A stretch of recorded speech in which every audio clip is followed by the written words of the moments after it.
कितने मकबूल मारोगे? मकबूल निकलेगा। Right to conservation long live.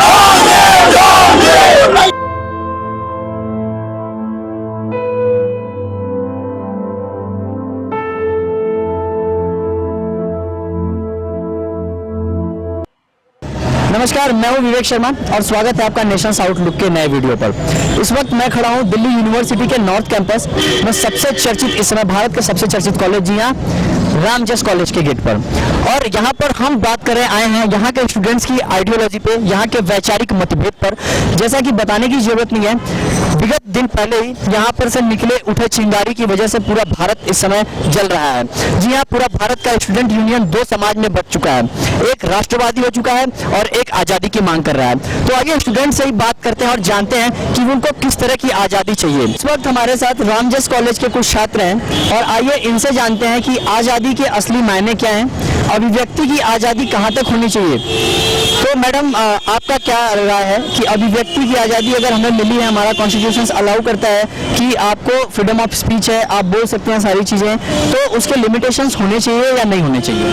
मेरे अकॉर्डिंग अभिव्यक्ति के लिमिटेशंस होने चाहिए ऑफ कोर्स, लेकिन हमें जिस देश में हम रह रहे हैं उसके अगेंस्ट हमें कभी नहीं बोलना चाहिए। ऑफ कोर्स में फ्रीडम ऑफ स्पीच है, अपने व्यूज़ शेयर करो, सबके साथ शेयर करो, बट नॉट कि एक पॉलिटिकल लेवल, एक पॉलिटिकल इशू बन जाए वो।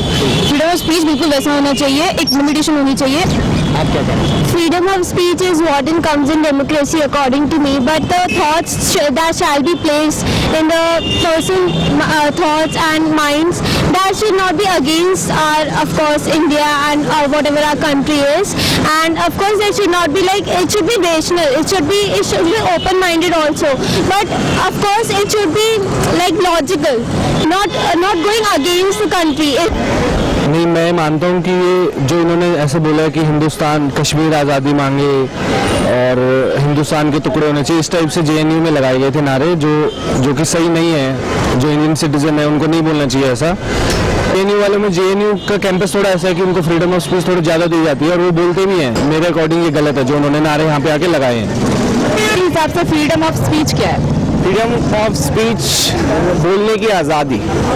अब जो बोलने की आज़ादी है उसके दो पॉइंट्स होते हैं, दो हमारे पास वेज है। एक तो है अगेंस्ट, या फिर हम कह सकते हैं कि जो फ्रीडम ऑफ स्पीच है उसके कुछ प्रोटोकॉल्स हैं। जब तक आप चीज़ें बोल रहे हैं वो ऑफेंसिव नहीं है और वो देश के कुछ हित में जा रही है, तब तक वो फ्रीडम ऑफ स्पीच है। पर कुछ चीज़ें जब वो देश के हित में नहीं जा रही, वो अगेंस्ट में जा रही है, ठीक है, या फिर वो किसी को प्रोवोक कर रही है, तब वो फ्रीडम ऑफ स्पीच नहीं है। There should be limitation for freedom of speech. अब आप एंटी नेशनल स्लोगन से रेज नहीं कर सकते कि भारत है टुकड़े होंगे और क्या आज़ादी चाहिए। आपको किस चीज़ से आज़ादी चाहिए? ऑब्वियसली अगर सब पे आज़ादी है यहाँ पे, आप ये नहीं बोलेंगे कि कश्मीर को आज़ादी चाहिए। According to you, what is nationalism? According to me, nationalism plus patriotism both are important, because without nationalism, patriotism is nothing. And so according to me, nationalism is very important as related to we all are citizen of India.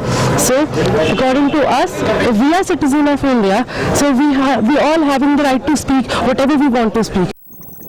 जैसा कि आपने देखा Delhi university के छात्रों का क्या कहना था स्वतंत्रता और आज़ादी के ऊपर, अभिव्यक्ति की आज़ादी के ऊपर। इस वक्त हम खड़े हैं जेएनयू के सेंट्रल लाइब्रेरी के ठीक सामने और यहाँ के स्टूडेंट से हम जानते हैं कि इनके हिसाब से आज़ादी के मायने क्या हैं।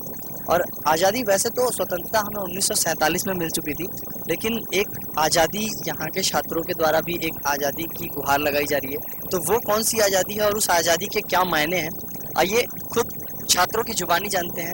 जेएनयू के छात्र क्या सोचते हैं और क्या चाहते हैं कि अभिव्यक्ति की स्वतंत्रता कहाँ तक होनी चाहिए और ये किस आज़ादी की मांग कर रहे हैं, और जानते हैं कि डिफरेंस क्या है जेएनयू के आइडियोलॉजी में और दिल्ली यूनिवर्सिटी के छात्रों के आइडियोलॉजी में। आइए बात करते हैं और जानते हैं। मैं इनसे जानना चाहूँगा कि अभी आपने यहाँ पे, अब स्टूडेंट हैं यहाँ पे, आप पढ़ाई करते हैं और कुछ चीज़ें अभी जो 2-3 दिनों से रिसेंट यहाँ पे हो रही हैं जो थोड़ा सा लोगों को लग रहा है कि वो देश विरोधी भी हैं, तो आपके हिसाब से अभिव्यक्ति की स्वतंत्रता जो हमारे संविधान ने हमें दे रखा है वो किस हद तक जायज़ है?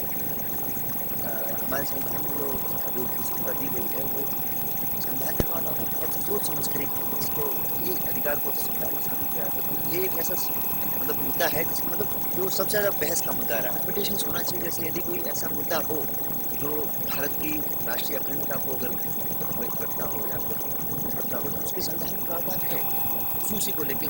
राष्ट्रीय मुद्दा यदि कोई है और उस पर यदि बात की जाती है, उसके बारे में अगर गलत कहा जाता है तो उसकी आप विरोध करिए, लेकिन उसके अलावा व्यक्ति, मेरा ये मानना है हर व्यक्ति की बात रखने की आज़ादी नहीं है।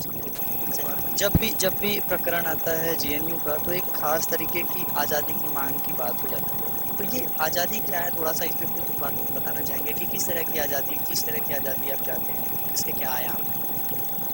क्या है कि जो लोगों बाहर की जो दुनिया है वो जेएनयू का ऊपर अच्छे से उनके लिए आज़ादी का मतलब सिर्फ एक राष्ट्र की आज़ादी के लोग लेते हैं। आज़ादी सिर्फ राष्ट्र की आज़ादी की तरह से लेते हैं, जेएनयू कभी भी भारत की आज़ादी मतलब भारत से आज़ादी का कभी संबंध नहीं लगता, कोई भी उसने कर सकता।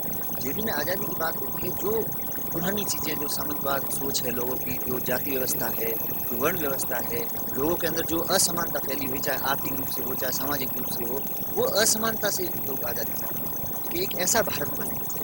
हाँ, एक ऐसा भारत बने जहाँ पर सबके लिए विकास हो, सब व्यक्ति उसमें बराबर हो, समानता हो और उसमें किसी के साथ भेदभाव नहीं किया जाए और सब व्यक्ति को अपनी अपनी बात रखने का अधिकार हो। वो ऐसा भारत चाहते हैं। वो भारत जो वास्तव में जो राष्ट्र की संकल्पना है वो वही भारत है। लोग हैं कि अपने विरोधी विचार को लोग सुनना ही नहीं चाहते, हर बात को राष्ट्रवाद के मुद्दे से जोड़ देना चाहते हैं। अब जैसे हम कोई कहें आज़ादी, तो बाहर के लोग क्या कहेंगे कि ये आज़ादी किससे मांग रहे हैं कि कश्मीर कहेंगे कश्मीर की आज़ादी मांग रहे हैं या कभी बस्तर की आज़ादी मांग रहे हैं। लेकिन जो कम पढ़ी लिखी जनता है उसको मतलब ये लोग मूर्ख बना देते हैं कि जेएनयू में ये बातें हो रही हैं, लेकिन जेएनयू में ऐसी बातें नहीं होती।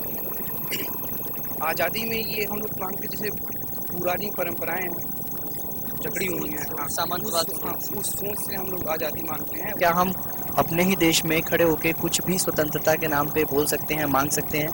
क्या ये सही है? नहीं, हर एक चीज़ की तो मांग नहीं की जा सकती, लेकिन एक डेमोक्रेटिक उसमें हम रह के हर एक चीज़ की मांग कर सकते हैं। जो चीज़ें देश को तोड़ने वाली उनकी मांग नहीं की जानी चाहिए।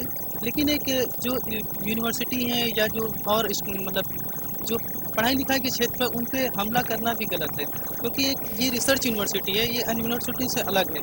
अन्य जगह क्या है, अंडर ग्रेजुएट स्टूडेंट रहते हैं, उनको मतलब जिस माहौल में डाला जाता है वो आते हैं, लेकिन यहाँ पर क्या अलग अलग यूनिवर्सिटी से आते हैं लोग हैं और यहाँ पर वो खुद रिसर्च करते हैं। और ख़ासतौर से जो स्टडी का जो पढ़ाई लिखाई का स्तर है, जेएनयू और डीयू में अगर हम लोग अपनी बातों को नहीं रख सकते तो रख कहाँ सकते हैं? ये एक स्वतंत्रता हमें 1947 में मिली थी अंग्रेज़ों के खिलाफ, और एक स्वतंत्रता और एक आज़ादी की मांग जेएनयू से उठ रही है। ये आज़ादी है सामंतवाद के खिलाफ, उस दकियानुसी सोच के खिलाफ। ये आज़ादी की मांग जेएनयू के स्टूडेंट करते हैं। ये है इस आज़ादी के असली आयाम। कुछ और लोगों से मिलते हैं और उनसे जानते हैं कि उनका क्या राय है नेशनलिज्म पे और अभिव्यक्ति की स्वतंत्रता पे। ये है कि रिस्ट्रिक्शंस होनी चाहिए, लेकिन इसे डिफाइन करना ज़रूरी है। तय करेगा कि ये रिस्ट्रिक्शंस किस तरह की होनी चाहिए और कहाँ तक होनी चाहिए। देखिए, ये सुप्रीम पावर तो सुप्रीम कोर्ट पे जाती